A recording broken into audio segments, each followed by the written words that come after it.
Hello friends, my name is Simran और मैं आप सबका अपने चैनल पर वेलकम करती हूँ। फ्रेंड्स, आज कुछ इम्पॉर्टेंट बात मुझे आप लोगों से करनी थी। एक्चुअल क्या था कि मुझे कल कल रात की बात है। सडनली मैं कुछ काम कर रही थी, पर फिर मुझे लगा कि मुझे 1 मिनट के लिए फ़ोन हाथ में लेना चाहिए। जैसे ही मैंने फ़ोन हाथ में लिया तो दीप्ति जी की लाइव स्टार्ट हो गई और उसमें वो मेरे को ही मेरे से ही बात कर रही थी और मुझे ही बोल रही थी कि गुरु जी जिनको हम मानते हैं, उनके लिए किसी ने स्टेटमेंट्स दी हैं और वो उसकी क्लैरिफिकेशन कर रही थी कि हमारे गुरु जी क्या हैं, आप इसको कंफर्म कर दो। मुझे ये बात नॉर्मल लगी, तो मैंने लिखा, उस पर मैसेज पर लिखा कि ये हमारे गुरुजी ही महादेव हैं, महाकाल हैं, क्योंकि मुझे इस चीज़ की पूरी तरह से मैं ये इसकी ज़िम्मेदारी लेती हूँ इस बात को बोलने की, क्योंकि मैं इस चीज़ को फ़ील कर चुकी हूँ। मुझे इस चीज़ के दर्शन थे और मुझे इसके बारे में पूरी तरीके से पता है। वो भी मैं आगे आपको एक्सप्लेन करूँगी कि मैं ये बात कैसे बोल रही हूँ। जितने भी फॉलोअर्स हैं गुरुजी के, उन्होंने जितने भी सत्संग सुने, उनको बहुत सारी डिटेल में चीज़ें पता होती हैं। बट बहुत सारे लोग जो हैं सिर्फ सुनते हैं उनको, लेकिन उनकी जो हम शिक्षा है, उनकी जो हमें ब्लेसिंग्स हैं, तो वो हर किसी के लिए इक्वल नहीं है, क्योंकि हमारे जो कर्म हैं बीच में वो आ जाते हैं, इसलिए इक्वालिटी नहीं हो पाती है। सबसे पहली बात मैं ये क्लियर कर दूँ, ठीक है। फिर एक चीज़ और बताती हूँ कि एक चैनल है जो दीवा मंत्रा जी का है, मैं उनकी बहुत रिस्पेक्ट करती हूँ। एक्चुअल हुआ क्या है कि ये चैनल भी बहुत पुराना है और मैं भी बहुत वीडियोस बना चुकी हूँ, बट मेरा कभी उस चैनल पर आना जाना नहीं हुआ। मतलब आना जाना कि मैं उस चैनल को कोई उसकी रेगुलर मैंने नहीं देखा, या उसके बारे में सिर्फ 2 दिन ही हुए होंगे, 2-3 दिन ही हुए होंगे कि मैंने जब उनका चैनल विज़िट किया, मुझे उनकी बात बहुत अच्छी लगी और मैंने फिर 2-4 दिन पहले की बात है, फिर उसके बाद मैंने उनको जो वीडियोस बनाई उनको भी टैग करा कि मेरा समर्थन है इस चीज़ में, रिगार्डिंग जो सपना वाला वो था। 2-3 बार मैंने उसके बाद उनको टैग कर दिया। फिर मेरे चैनल पर एक मैं ये बताती हूँ ये इंसिडेंट कैसे कोरिलेट होते हैं। तो फिर मेरे को किसी ने बोला जी, नाम कोई किसी ने नहीं लिया, ये बोला कि किसी की लाइव होती है, तो आप भी उस लाइव में जॉइन कीजिए और अपने ओपिनियन शेयर करिए। सबको पता है मैं कोई लाइव जॉइन नहीं करती, लेकिन एक बार हुआ तो मैंने इस चीज़ को समझ लिया कि चलो सब्सक्राइबर हैं, उनको नहीं पता होगा। दूसरी बार फिर मुझे ये मैसेज आया कि आप वो जॉइन करो, ठीक है। तो मुझे लगा कि ये कुछ सिग्नल है, तो पता नहीं, लेकिन ये नहीं पता कि कौन सी लाइव मैंने जाके देखनी है। फिर मैंने कहा चलो ठीक है, मैं लाइव सुनूंगी, अगर कोई भी आएगी। तो देखा दीवा मंत्रा जी की लाइव चल रही थी, क्योंकि मैंने पहले इनको एक आध बार सुना था, तो मुझे लगा था कि ये थोड़ा सा वैलिड पॉइंट पे बात कर रही हैं। तो जब उनकी वो लाइव चल रही थी, मुझे थोड़ा-सा उनका अच्छा लगा बात करना, तो मैंने वहाँ पर 3-4 पॉइंट मैंने मैसेजेस किए उनको, ठीक है? और फिर वो मेरे ख्याल वही सब्सक्राइबर थे, उन्होंने कहा कि पैनल पर जाओ, बात करो। और पहला जो मैसेज था दीवा जी को मैंने किया था, उन्होंने उसको पढ़ा। सेकंड मैसेज को उन्होंने इग्नोर कर दिया, मतलब वो रेगुलर सारे मैसेजेस पढ़ रही थी, उन्होंने मेरा स्किप किया। और फिर मुझे लगा शायद गलती से हो गया, तो मैंने थर्ड मैसेज भी किया, फिर उन्होंने वो कर दिया, क्योंकि मुझे लगा या तो ये मतलब जो बात मैं बोल रही हूँ, अगर कोई इसको इग्नोर करे या स्किप करे तो उसका मुझे रीज़न पता होना चाहिए, क्योंकि मैं तो अभी पहली बार ही उनका लाइव मैंने देखा है ना। तो मे बी वो पता नहीं मेरे बारे में जानती हैं या नहीं जानती हैं, चैनल के बारे में। मे बी अगला ये सोचता है कि ये न्यू कमर है या कौन है, कैसे है ना, तो अगले को भी इस चीज़ का डाउट हो सकता है। तो मैंने 2-3 मैसेजेस और कर दिए, जिसमें उन्होंने एक आध का रिप्लाई किया, 2 फिर इग्नोर कर दिए। तो मुझे लगा कि उनको नहीं अच्छा लग रहा, तो मैंने वो लाइव ऑफ कर दी और मैंने कहा ठीक है, अगले का अपना कुछ ओपिनियन हो सकता है उनको कुछ चीज़ मेरी नहीं अच्छी लगी या डिसएग्री करती होंगी या उनको नहीं अच्छा लग रहा होगा, क्योंकि देखिए नया सब्सक्राइबर कोई भी आता है, पार्टिसिपेट करता है, तो जिसका चैनल होता है वो उसको वेलकम भी करता है और उसको अच्छा भी लगता है, ठीक है। और मैं उससे पहले, क्योंकि मैंने 1-2 उनके वीडियोज़ एक देखा था, एक सिंगल वीडियो, और मुझे लगा था कि अच्छा बात कर रही हैं, तो मैंने उनको 1-2 बार टैग भी कर दिए। जो सपना के 2-3 वीडियोज़ बने उनको मैंने टैग भी किया था। बस मुझे लगा इतनी सी बात थी और मैंने कहा चलो ठीक है, इट्स ओके, मैं तो बात को ख़त्म कर दिया, ठीक है, उनको जैसा लगा होगा, कोई बात नहीं, कुछ होगा, मेरे को भी पता नहीं है। तो क्या किस वजह से मुझे ये चैनल पर जाना था, पहले मैं कभी गई नहीं, इतना टाइम से ये चैनल भी है, बट मैं कभी गई नहीं। मैं 1-2 चैनल ही, मैं एक तो रोनी भाई साहब का था, वो उन्होंने मतलब मेरे ख्याल से किसी और कोई और उनका चैनल अब रन करा, और एक वो मैडम है प्रियंका जी, उन्होंने एक डॉक्टर को भी उन्होंने इनवाइट किया था, मुझे उनका भी अच्छा लगा था। बाद में कुछ चीज़ें उनके चैनल पर पता नहीं क्या-क्या था, वो फिर मेरा उसमें थोड़ा-सा मैंने 1-2 बार उनका भी लाइव में अप्रिशिएट किया था। फिर दीप्ति जी का चैनल था। तो ये 3-4 चैनल थे जो नॉर्मली मैं देख सकती हूँ, क्योंकि I am a working woman also, तो टाइम शॉर्टेज उतना है, फैमिली, बच्चे, अपना काम, बहुत सारी चीज़ें, और फिर जो मेन कोई बात करनी होती है उसके लिए भी टाइम निकालना, वीडियो बनाना, तो इतना हेक्टिक हो जाता है। बट ट्राई करते हैं कि सोशल एक्टिविटीज़ में भी अपना जितना कुछ पार्टिसिपेट कर सकते हैं वो करें। मेरा मकसद यहाँ पर बिल्कुल भी अर्निंग के लिए नहीं होता, ना मुझे ये होड़ लगी होती है कि मुझे सब्सक्राइबर बढ़ाने हैं या अपने चैनल का कोई रुतबा दिखाना है या मैं कुछ हूँ, मैं कुछ भी नहीं हूँ। मुझे एक गाइडेंस प्रोवाइड होती है, मैं उसी के अकॉर्डिंग बात करती हूँ। मुझे जो बोलने के लिए बोला जाता है मैं उतना बोल देती हूँ, चाहे या ना चाहे, ये उनकी अपनी मर्ज़ी होती है, वो किसको साथ जोड़ते हैं, किसको साथ नहीं जोड़ते, क्या फ़िल्ट्रेशन होती है। क्योंकि जब मैंने उनको पाया तो मैंने गुरु माँगा था, तो मुझे भगवान गुरु के रूप में मिल गए थे, ये मेरी सच्चाई है। तो मुझे, जब मैं फेड अप थी, मैं परेशान थी, तो मुझे लगा कि कोई गुरु ऐसा हो जो मुझे गाइड कर दे कि ये रास्ता सही है या मुझे ये करना चाहिए, क्योंकि अंदर से बेचैनी इतनी थी और पता नहीं लग रहा था कि मेरी अवेकनिंग लगी हुई थी। जब आप अवेकनिंग के स्पिरिचुअल उसमें पाथ पे होते हो, तब आपको दुनिया अलग दिख रही होती है, समझ कुछ नहीं आ रहा होता। तो मुझे चाहिए था कि मुझे ये जो चीज़ें दिखाई दे रही हैं, समझ नहीं आ रहा, कन्फ्यूजन बहुत है, तो मुझे कोई गुरु चाहिए। तो मैंने गुरु ये प्रार्थना की थी कि मुझे अगर कोई ऐसा गुरु मिल जाए कि जो जैसे फ़िज़िकल फ़ॉर्म में, मैं दीवा जी की बात से, इस चीज़ से मैं सहमत हूँ कि जो भी फ़िज़िकल फ़ॉर्म में है उनके बारे में इतना कुछ सुना जाता है तो विश्वास नहीं होता। तो मेरी भी सेम थिंकिंग थी। तो मैंने कहा जो आजकल के गुरुज़ हैं, उनके ऊपर क्या विश्वास कर सकते हैं, जो फ़िज़िकल फ़ॉर्म में होते हुए कई चीज़ें उसके बाद उनके बाद में आती, तो मन खिन्न हो जाता है। तो हमने सोशल मीडिया पर ऐसे कई सुना हुआ था, तो ऐसे गुरुओं के पास जाने का मन भी नहीं करता था कि बाद में उनके बारे कोई कॉन्स्पिरेसी ऐसी चीज़ें आ जाती हैं। तो मैं मतलब इस चीज़ के लिए मैं भी डर रही थी बहुत अंदर से। तो मैंने प्रार्थना की कि अगर कोई गुरु मुझे ऐसा मिल जाता जो मुझे एक रास्ता दिखा देता कि यही यही पाथ तुम्हारा है और इसी रास्ते पर तुम्हें चलना है। जस्ट 1 घंटा नहीं बीता था उसके बाद ये गुरुजी के बारे में पहले 2 साल पहले जब मैंने उनको सोशल मीडिया पर देखा, तो कहीं पर शहद वर्षा हो रही थी और जल वर्षा हो रही थी, लोग बहुत ज़्यादा मान रहे थे।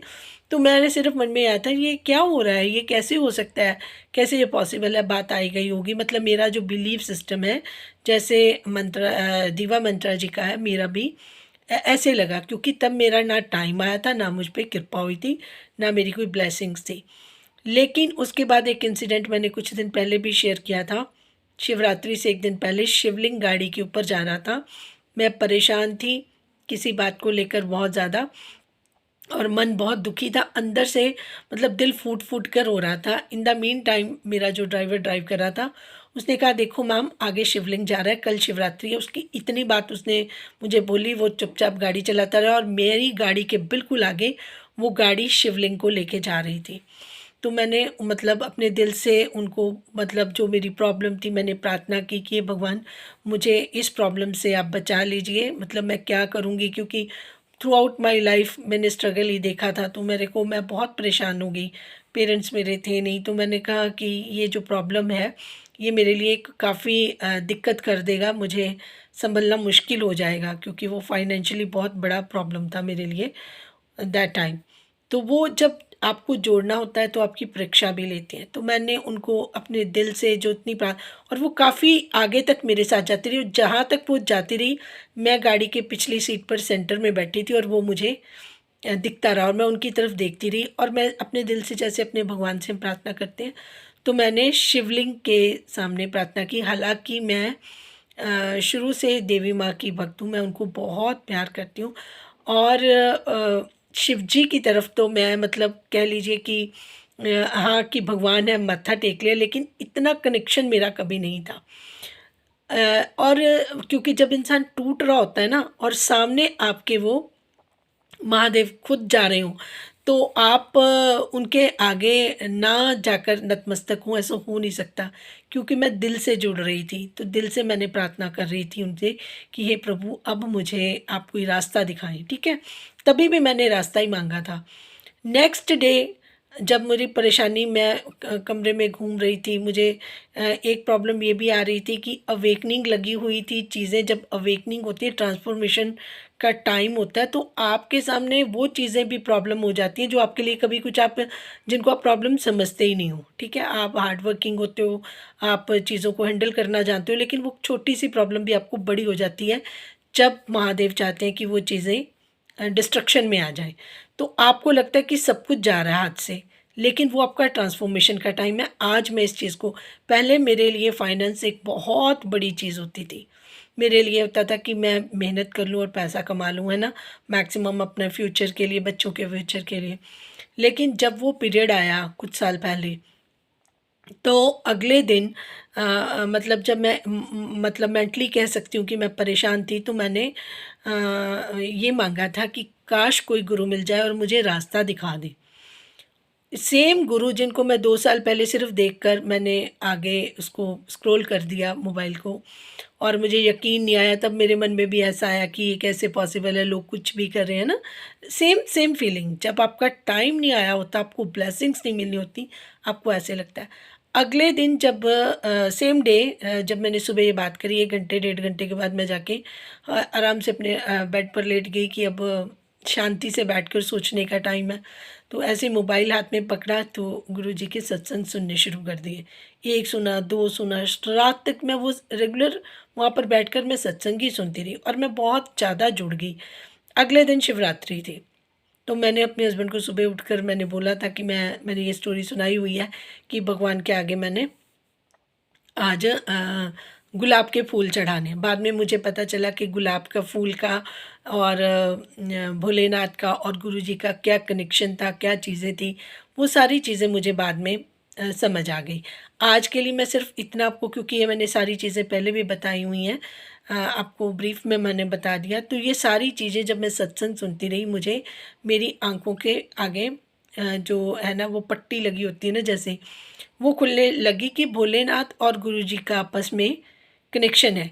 क्योंकि जब मैं मंदिर में जाने के लिए, वो फूल चढ़ाने के लिए लेके लेके जाना चाहती थी, वहाँ मैं जा ही नहीं पाई, और मैं कहाँ पहुँची, उसी दिन सत्संग में फ्लावर का बुके लेके मैं गुरुजी के सत्संग में पहुँची थी, और मैंने वहाँ पर जाकर वो फूल उनको चढ़ा दिए थे, और जिन्होंने मेरे से वो फूल लेकर चढ़ाए थे, उनके जो फेस के एक्सप्रेशन थे, वो सारी चीज़ें मैं भूल ही नहीं सकती कि वो एक अलग ही अलौकिक सा नज़ारा था। और उसके बाद ये आपको लगता होगा कि मुझे पर्सनल फीलिंग होती है। देखिए, मैं एक प्रैक्टिकल वुमन हूँ, और मैंने सारी चीज़ें अपनी ज़िंदगी में खुद डील करी हैं। मुझे मुझे भी इन चीज़ों में ऐसे लगता था कि नहीं, ये चीज़ें मतलब अलग डिफरेंट है। अब मैं बिल्कुल स्पिरिचुअल हो गई हूँ, तो मुझे साफ दिखने लग गया है। मेरी अवेकनिंग का पीरियड इतना ऊपर चला गया है कि मुझे अब वो चीज़ें अगले के सामने वाले के मन में क्या चल रहा है, मुझे पहले पता चल जाता है। वो थर्ड आई वाला है ना, वो ओपन जब हो जाती है, तो वो आपको सारी चीज़ें क्लैरिटी में नज़र आती हैं। इसलिए जब भी मैं कोई बात बोलती हूँ वो सच होती है, क्योंकि वो मुझे इक्वली वैसा ही सारी चीज़ों को ग्राउंड करके पता चल जाता है कि ये चीज़ें इस तरीके से चल रही हैं। अब मैं बात करूँगी दीवा मंत्रा जी की कि उनको महाकाल से जुड़ाव है लेकिन गुरुजी से नहीं। इस बात का क्या मतलब है? इस बात का ये मतलब है, हमारे गुरुजी कहते हैं, जो खुद महाशिव है, महाकाल है, वो कहते हैं कि मैनू मानो नहीं, मेरी मानो। मतलब मेरे को नहीं मानो, मेरी जो बात है उसको मानो। जिसको अगर नहीं समझ आया तो मैं ये एक उनके साथ जिनका आपस में चल रहा है, दीप्ति जी को भी ये बात बोलूँगी कि आप सिर्फ गुरुजी को मान रहे हो, गुरुजी की बात नहीं मान रहे हो। मैंने उनको मना किया था कि आप ऑफ़लाइन किसी से बात मत करें। अब आप देखिए कि एक तरफ वो कहते हैं कि जो रिएक्शन चैनल वाले हैं सेम कम्युनिटी की हैं, मुझे उनसे प्रॉब्लम नहीं है, मैं उनको फ़ेवर करना चाहती हूँ, या लेकिन हर किसी के साथ उनकी प्रॉब्लम, इवन कि मेरे साथ भी हल्की सी कोई बात हुई थी तो मुझे जज हो गया कि मैंने कहा मेरा इंस्टाग्राम उनके पास, किसी के पास नहीं है पूरे सोशल मीडिया पर, सिर्फ और सिर्फ दीप्ति जी के पास था। किसी ने उनको दिए तो उन्होंने मुझे मैसेज में लिखा कि आपने मुझे ड्रैग नहीं करना, मतलब आप मेरा नाम हर जगह ले आते हो। दीप्ति जी, मैं आपको ये सारी चीज़ें साथ में ये वीडियो आपको लगाऊंगी, मैं आपको हर एक चीज़ का मतलब बताती हूँ। तो फिर मैंने, चलो क्योंकि ये मेरे गुरु परिवार का मामला था, मैंने इसको ख़त्म कर दिया। मैंने कहा चलो ठीक है। जब मैंने प्रियंका जी से सुना कि इनका कुछ आपस में चल रहा, तो भी मैं साइड पे ही रही कि चलो चीज़ें इनकी आपस में सॉर्ट होती रहेंगी। जितने भी दीवा मंत्रा जी का भी रिएक्शन चैनल है, अलका जी का भी रिएक्शन चैनल है, तो जितने भी सारे रिएक्शन चैनल हैं उनके साथ कोई ना कोई बात जुड़ी है। क्यों? क्योंकि ऑफलाइन हम जब बात करते हैं तो किसी को फेवर कर रहे हैं, किसी की बात सुन रहे हैं, कहीं और बात हो रही है, किसी को पता चल रहा है, किसी को बता रहे हैं, किसी का सुन रहे हैं। तो इन चीज़ों से बचने के लिए मुझे, जब मैंने ये चैनल स्टार्ट किया था, तब मुझे अंदर से एक आवाज़ आई थी कि आपने किसी की लाइव पे पैनल पर नहीं जाना, ऑफलाइन व्हाट्सएप कॉलिंग किसी से कोई संपर्क नहीं रखना, चाहे आप किसी को पसंद करते हो या किसी को अच्छा मानते हो या कुछ भी करते हो। मैंने गुरुजी की बात मानी। अगर मैं गुरुजी को मानती हूँ तो मैं उनकी कही हुई हर एक बात को भी मानती हूँ। जब यहाँ पर दीप्ति जी का चैनल देखा, तब एक चीज़ पे मुझे मैंने उनको लिखा कि मुझे टेलीपैथिकली एक मैसेज आ रहा है कि मैं आपको बोल दूं कि, क्योंकि ये बहुत सारे हमारे सत्संग में जो जितने भी फॉलोअर्स हैं गुरुजी के, उनको पता है कि किसी और की अगर कोई प्रॉब्लम होती है तो किसी और को सपने में भी गुरुजी बता देते हैं कि उसको बोलो ये काम करना है, ये काम करना है। अगर दीप्ति जी आप उनको फॉलो करते हो तो सत्संग में आपने सुना होगा कि किसी भी सत्संग को ये ड्रीम में दर्शन करके गुरुजी बता देते हैं कि कल फलाने ये काम करना, उसको इन्फॉर्म कर दो। बहुत सारे सत्संग में आप लोगों को ये चीज़ें सुनने को मिली होंगी। तो मैंने उनको मेरे पास भी और कोई ज़रिया ना था, मैंने इंस्टाग्राम पर ही लिख दिया कि दीप्ति जी आप ये किसी के साथ इस तरीके का ऑफलाइन मत रखो। तो उससे क्या हुआ, उनकी इतनी गुड इमेज बनी हुई थी जब वो स्टार्टिंग में आई थी। बात अभी भी उनकी बहुत दमदार होती है, पर्सनालिटी दमदार है, लेकिन इधर से बात उधर हुई, उधर से बात उधर हुई। हर एक का ना उसमें उनका ये नुकसान हुआ कि उनका इमेज ख़राब हुआ। उनका इमेज तो ख़राब हुआ हुआ और उसमें गुरुजी को भी लपेटे में लोग ले लेते हैं। लोग तो बोल देते हैं ये गुरुजी वाले हैं और ये इनके मन में ये है, या इनकी इनकी भावना ये है, या इनकी इनकी बात करने का तरीका ये है, या फिर इन्होंने ये गलत बात की है, उसका उसकी बात उसको की है, उसको बात की है। अगर ये गुरुजी को मानते हैं तो वो इनका ये मन जो है वो क्लीन और क्लियर होना चाहिए। लोग बोलते हैं। तो जब ये पहले बात उठी थी प्रियंका जी के लाइव पे, तब भी मैंने ये बात बोली थी कि बीच में आप हमारे गुरुजी को मत लेकर आओ। तो ये वहाँ पर उस चैनल पर रोए भी थे दीप्ति जी। अगेन वही बात फिर से होने शुरू हो गई कि दीवा जी की। फिर मैंने, अच्छा उसके बाद मैंने उनसे पूछा लाइव में ही कि किसने ये बात बोली है, कौन है? तो उन्होंने कहा किसी की लाइव में। मुझे फिर भी नहीं पता कि किसकी लाइव में किसने क्या बोला, मुझे तो पता ही नहीं था। I was not aware about it, क्योंकि मैंने उतना सुना ही नहीं है। जब उन्होंने मेरे मैसेजेस का रिप्लाई नहीं दिया तो उसके बाद मैंने वो लाइव बंद कर दी थी। तो बाद में ये सब कुछ चीज़ें हुई तो मुझे उसके बारे में कुछ नहीं पता था। तो मैं उनसे पूछ रही हूँ, उन्होंने क्लियर नहीं करा कि किसकी लाइव। मुझे लगा अलका जी ने कुछ ना बोला हो, क्योंकि अलका जी के साथ इनकी बात चल रही थी। तो जब इन्होंने ये बोला, मैं काफ़ी डिस्टर्ब हो गई कि हमारे गुरुजी के बारे में किसी ने क्या बोल दिया, क्योंकि चीज़ें क्लियर नहीं हो रही थी। मैसेजेस बहुत आ रहे थे लाइव में और मैं बहुत कंफ्यूज हो गई। तो मैंने फिर स्क्रॉलिंग की, तो वहाँ पर वो पोर्शन दीवा जी का खुल गया जहाँ पर वो ये बात कर रही थी, है ना। तो वो मैंने सुनी, तो फिर मेरे को समझ आ गया कि मेरा जो कनेक्शन था वो किस तरीके से इस चैनल के साथ 2-4 दिन पहले बनना शुरू हुआ था। मुझे तो पता नहीं है कि क्या हो रहा है, क्या नहीं, उनके बीच में क्या प्रॉब्लम चल रही, क्योंकि मैं दीवा जी को के चैनल को देख नहीं रही थी। दीप्ति जी का भी मैं लाइव कभी कभी, जहाँ पर मुझे अगले दिन कोई बात करने के लिए बोला जाता है, उससे पहले कुछ देर अगर मैंने दीप्ति जी की लाइव देखी है तो मैं 4, 3, 5 मिनट से ज़्यादा नहीं देख पाती, क्योंकि उसके बाद वो उनका जो दूसरे तरीके का कॉन्वर्सेशन स्टार्ट हो जाता है, वो मैं किसी के भी चैनल पर चल रहा हूँ मैं ज़्यादा देख नहीं पाती। मैं ज़्यादा से ज़्यादा जय गुरु जी करके आ जाती हूँ जब वो अच्छे मूड में होती हैं, और या फिर कुछ इस तरीके की, जैसे ही उन्होंने मेरा नाम लिया सिमरन जी, मैं उस लाइव में थी नहीं, लेकिन जैसे ही उन्होंने लाइव लिया मेरी लाइव ऑन हो गई, मतलब मैंने उनकी लाइव ऑन की और मैंने सुना ये मेरे नाम से बात हो रही है। तो ये कोइंसिडेंट नहीं है। तो मेरे को पता चल गया कि कुछ इस तरीके की बात है, इनकी आपस में किसी के साथ बात हुई है। फिर नाम आया महाकाल का, तो फिर जब मैंने वो दीवा जी की कॉन्वर्सेशन लाइव में वो जो बोल रही थी मैंने उनको सुनी, तो मुझे सारी कहानी समझ आ गई कि ये क्या चीज़ है। अब मैं दोनों से इसके बारे में बात बोलूँगी। सबसे पहले तो मैं दीप्ति जी को ये चीज़ बहुत क्लियरली सारी चीज़ें मैंने बोल दी, उसके बाद मैं यही बोलूँगी कि आप अपने चैनल पर, आपको मतलब पूरा राइट है कि आप कोई भी बात को किसी के लिए भी अपने ओपिनियन दे सकती हैं, अपनी ऑडियंस से बात कर सकती हैं, लेकिन आप जो भी मान रही हैं गुरुजी को, आप अपने दिल से माने, अपना उनको प्यार करें, लेकिन आप उनके बारे में अपने चैनल से कोई बात ना करें, कोई क्लू ना दें। क्यों? क्योंकि उसका इम्पैक्ट पड़ता है, क्योंकि जो आप बात करते हो तो फिर लोग उसमें हमारे गुरुजी को लेकर आते हैं। हालाँकि गुरुजी हमारे जो हैं वो क्या है ये लोगों को नहीं समझ आ रहा, ठीक है? समझ आएगा शायद। ये कुछ इंसिडेंट होते ही ऐसे हैं, चेंजेस के लिए होते हैं। तो मैं रिक्वेस्ट करूँगी कि आप अपनी बात रखें, जैसे रखना चाहें, मैं आपको उसके लिए नहीं बोलूँगी। लेकिन गुरुजी का नाम आप अपने चैनल पर मतलब पब्लिकली ना लें, क्योंकि लोग फिर उस तरीके से, क्योंकि बहुत सारे लोग हैं ना, वो आपको पसंद करते हैं तो वो गुरुजी का नाम भी ले लेते हैं। तो उनको वो उस वर्ड के बारे में पता ही नहीं है कि वो वर्ड जो गुरुजी बोल रहे हैं हम, उसमें कितनी पावर है। वो पूरी सृष्टि को सँभालने वाले हैं। तो इतना हम उनको वो ना करें, क्योंकि ये चीज़ ठीक नहीं है। अब मैं बात कर लेती हूँ देवा जी से, है ना। देवा जी, मैं आपकी भावनाओं को बहुत अच्छे से समझती हूँ, क्योंकि जो इंसान जहाँ तक शुरू होता है ना, उसको अगर वो जुड़ाव नहीं है, किसी चीज़ के बारे में पता नहीं है, तो मैं ये चीज़ मानूँगी कि आपसे जो बात हो रही है वो जाने अनजाने में हो रही है, ठीक है। और जाने अनजाने में जब कोई बात होती है तो वो भगवान उसका बुरा नहीं मानते।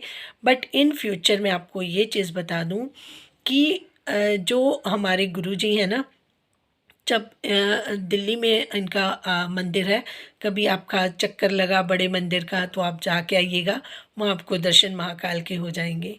आप बिल्कुल चिंता ना करें, आपको वहाँ पे महाकाल के रूप में ही दर्शन देंगे वो, ठीक है।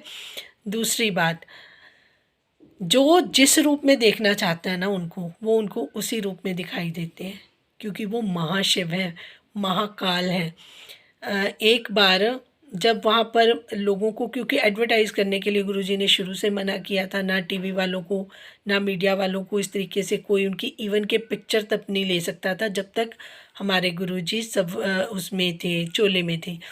जब उनका स्वरूप भी कोई ऐसे नहीं ले सकता जब तक उनकी ब्लेसिंग्स ना हो, स्वरूपी मंदिर से ही हम लोग ले सकते थे। फिर जब वहाँ पर जो पुरानी मतलब संगत है, बहुत मुट्ठी भर संगत थी, तो गुरुजी ने बोला था जब कुछ साल बाद यहाँ पर लाइनें लगेंगी और बहुत सारे लोग जुड़ जाएंगे, ठीक है। और जो पहले वाली संगत कुछ लोग जाते थे ना, तो फिर वो कहते थे शिवरात्रि है हम पहले मंदिर चले जाएं, फिर गुरुजी को मत्था टेकने जाएंगे। और गुरुजी को वहाँ बैठे सब कुछ पता होता था। और वो जो उनके सेवादार थे उनको बोला करते थे, आज भी वो सेवादार बताते हैं कि गुरुजी कहते थे, मैं ਇੱਥੇ बैठा ਪਿਆ ਵਾਂ ਤੇ ਇਹ लोग जाके मंदिरां ਵਿੱਚ मेरे ते दुੱਧ चढ़ाते पे ने। ठीक है। और उनके एविडेंस में बहुत सारी चीज़ें उन्होंने लोगों को बताते रहे। लेकिन वो लोग जो उनकी सेवा में खड़े रहे, जो उनको गुरुजी मानते थे, जो उनको प्यार करते थे, उन तक को एहसास नहीं हुआ कि ये महाशिव है। हालांकि उन्होंने बहुत सारे लोगों को बहुत सारे नज़ारे दिखाए गए, लेकिन दिमाग ऐसे मतलब घूम जाता था, क्योंकि ये वो तो भगवान थे, उन्होंने तो अपनी लीला रखनी होती है। तो उन्होंने धरती पर जो रूप धारा था वो इसलिए धारा था, वो कह रहे थे मैं कीचड़ में आया हूँ आप लोग सब लोगों को संभालने के लिए, मैं कीचड़ में आया हूँ। तो वो उन्होंने अपना अवतार लिया था। ठीक है। कुछ समय के लिए लिया, उन्होंने हमें बहुत सारी अच्छी चीज़ें बताई, हर चीज़ का मतलब बताया, लंगर का मतलब बताया, साफ सुथरी हर चीज़ उनको अच्छी लगती थी। हर चीज़ से उनको मतलब जैसे बच्चों को उन्होंने समझाते हैं ना माँ बाप, उस तरीके से उन्होंने अपनी सारी संगत को बहुत प्यारी पे। बट समझ आने की बात है ना, जिसका जैसी जर्नी है उसको वैसे ही सारी चीज़ें समझ आएंगी। अगर मैं कहूँ कि मैं फर्स्ट क्लास के बच्चे को एम.कॉम का, बीएड का सिलेबस दे दूँ, क्या वो समझ जाएगा? नहीं। वो धीरे धीरे ऊपर जाएगा ना। तो बहुत सारी संगत इस तरीके से जाती है, कुछ लंगर के लिए जाती है, कुछ कहती है चलो ठीक है हम जा रहे हैं, सब जा रहे हैं तो हम भी चले जाएं। कुछ मिरेकल्स के लिए जाती है कि वहाँ पर बहुत सारे मिरेकल्स हो रहे हैं, ये चीज़ें हो रही हैं, वो हो रही हैं। तो बहुत सारी चीज़ें बहुत सारे लोगों ने। अच्छा, फिर जब लोग बात सुनते हैं एक और उसके साथ थोड़ी सी और बातें ऐड ऑन करके ऐसी बना देते हैं कि जो हम कहते हैं ना कि इंसानों को बिलीव करनी मुश्किल हो जाती है। तो कहानियाँ भी लोग साथ में ऐड ऑन करते थे, क्योंकि ये दुनिया है ना। लेकिन जब आप असली में उनके साथ जुड़ जाते हो ना, फिर किसी की सुनने की ज़रूरत नहीं पड़ती। फिर आप होते हो और वो होते हैं। मैं तो कहती हूँ डायरेक्ट कनेक्शन बनाओ। ठीक है। और मेरे साथ जो हुआ, मैं खुद बोलती हूँ कि मुझे तो महाशिव और मेरे गुरुजी, महाशिव और मेरे गुरुजी। लेकिन महाकाल की एनर्जी मेरे लिए लेनी इतनी आसान नहीं थी। ठीक है। वो क्या कारण थे, वो क्या नहीं थे, मैं तो खुद कुछ दिन पहले जब महाकाल के दर्शन मुझे साक्षात हुए, और मेरे साथ जो उनका वो बताना ही मुश्किल है कि मेरे साथ उनकी क्या बात हुई, कितनी ब्लेसिंग्स उन्होंने मुझे दी। और मैं एकदम से मेरी एनर्जी उनके साथ जुड़ गई। एकदम से नहीं जुड़ी, पहले मैं गुरुजी से जुड़ी, फिर मैं महाशिव से जुड़ी, फिर मेरी एनर्जी टॉप पर गई, वो महाकाल से जुड़ गई। अब मैं उस अंतर को समझती हूँ कि यहाँ पे कोई अंतर ही नहीं है। जो बात मैं गुरुजी से बोल रही थी महाकाल उसका जवाब दे रहे थे, जो महाकाल से बोलती हूँ गुरुजी उसका जवाब दे रहे थे, क्योंकि वो तो है ही एक ना, वो अलग नहीं है।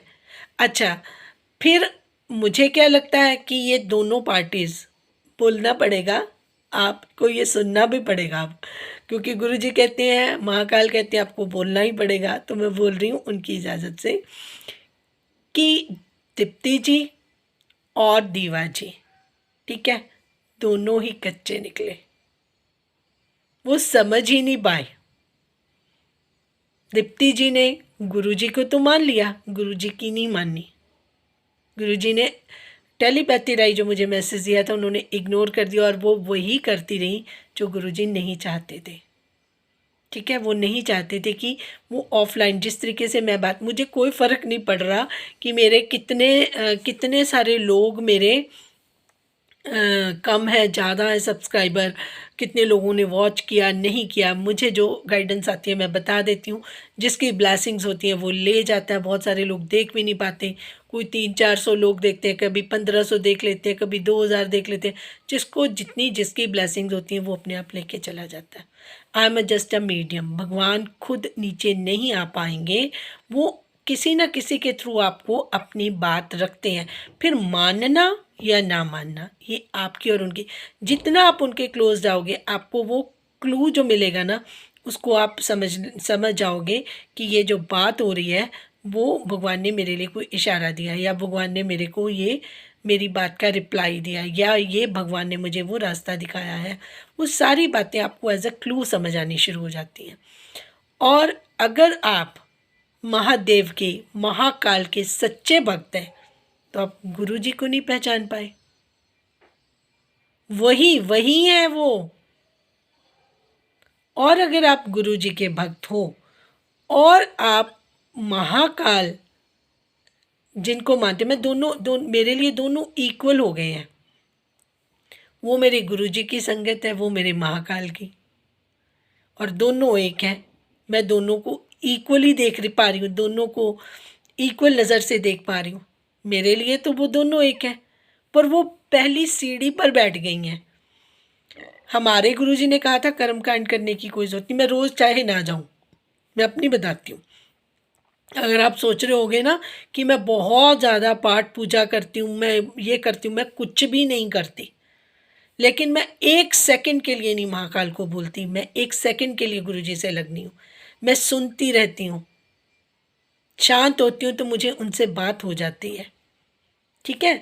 लेकिन जब भी मैं किसी मंदिर में जाऊँ, मैं शिवलिंग के पास जाऊँ, जो मेरा दिल वहाँ पर निकलता है, जो मेरे आंखों में आंसू निकलते हैं, जो मेरे को वो तड़प महसूस होती है, वो मैं बयान ही नहीं कर पाती, ठीक है। मंदिर में जाऊँ, चाहे वो बड़े मंदिर जाऊँ, चाहे मैं अपनी गली के मंदिर में जाऊँ, मैं शिवलिंग के पास जाऊँ, मेरी जो अंदर एनर्जी है ना, वो अलग से फ्लो होनी शुरू हो जाती है। जब मैं महाकाल का सोचती हूँ ना, उनकी एनर्जी बहुत मतलब कहते हैं ना हैवी एनर्जी है, उसको हर कोई नहीं ले सकता। जो उनकी एनर्जी में आएगा, जैसे ये चेहरा है ना आपका गर्म होता जाएगा, आपका चेहरा लाल होता जाएगा, उसमें से जैसे ही मैं उनकी एनर्जी को फील करती हूँ ना, तो मेरा चेहरा जो है ना गर्म हो जाता है, लाल हो जाता है चेहरा।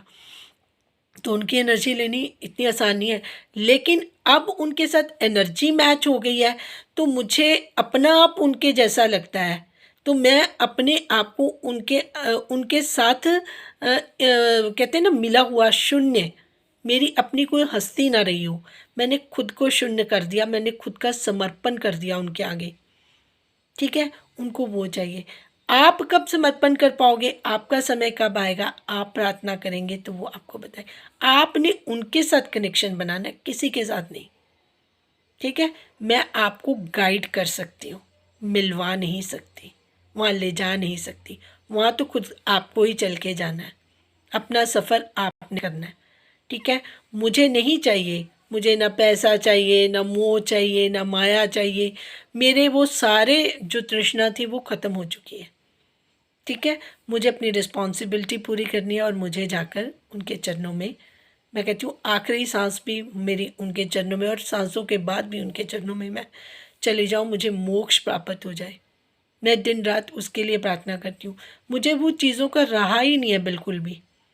मेरे बच्चे अभी छोटे हैं, मैं सिर्फ अपनी रिस्पॉन्सिबिलिटी पूरी करने के लिए उतनी सांसें मुझे चाहिए, बस दैट्स इट।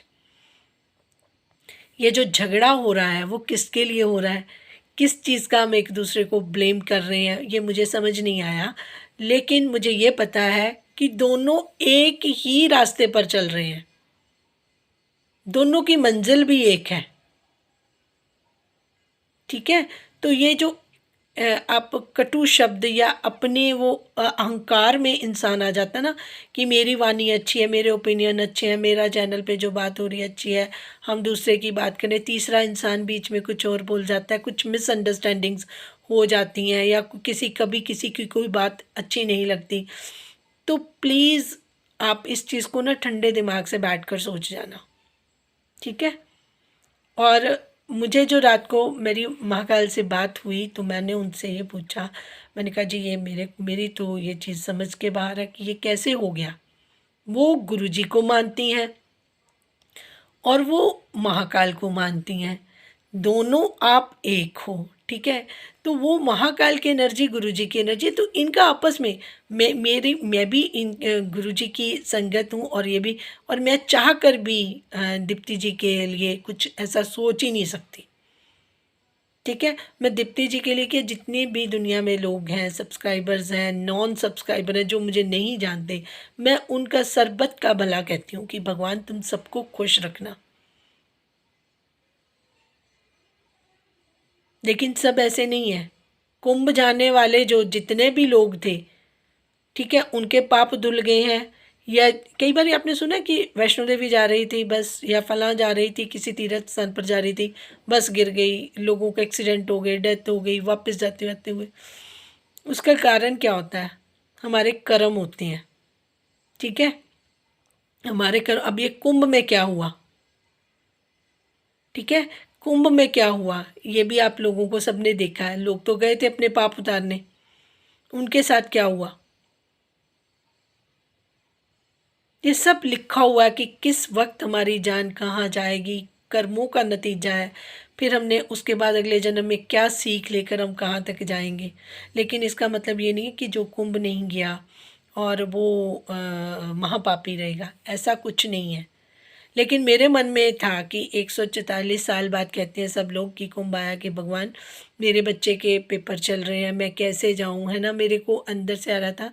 तो मैंने कहा कि आप कुछ ऐसा कर दो कि मेरा घर पे जो स्नान हो जाए वो कुंभ। वो कहते हैं ऐसा तो बिल्कुल भी नहीं हो सकता। तो मैंने कहा जी मेरा स्नान कैसे होगा, मुझे तो स्नान करना है। आप यकीन मानोगे कि मैं अपनी एनर्जी के साथ, अपनी सोल के साथ, अपने परिवार के साथ जाके अपने घर में बैठ के कुंभ में स्नान करके आई हूँ। ये बात मुझे बोलनी ही नहीं थी। मैं कोई एडवर्टाइज नहीं कर रही हूँ। जब आप जुड़ोगे आप महसूस करोगे। कहते हैं ना कि बहुत सारे संत लोग होते हैं, मैं संत नहीं हूँ। बहुत सारे संत लोग होते हैं, बैरागी होते हैं, बर्फ़ों में जाकर बैठकर तपस्या कर रहे होते हैं, उनको कुछ नहीं होता, कई साल से उन्होंने खाना नहीं खाया। वो कैसे पॉसिबल है? वो मैं आज फील कर सकती हूँ। वो मैं आज फील कर सकती हूँ। मैं वो कैसे कर पाते हैं? जब आप जुड़ जाओगे ना तो आपकी कोई समस्या ही नहीं रहेगी। अब मुझे हर कोई किसी चीज़ से बहुत ज़्यादा फ़र्क नहीं, क्योंकि मेरे को प्रॉब्लम आने ही नहीं देते।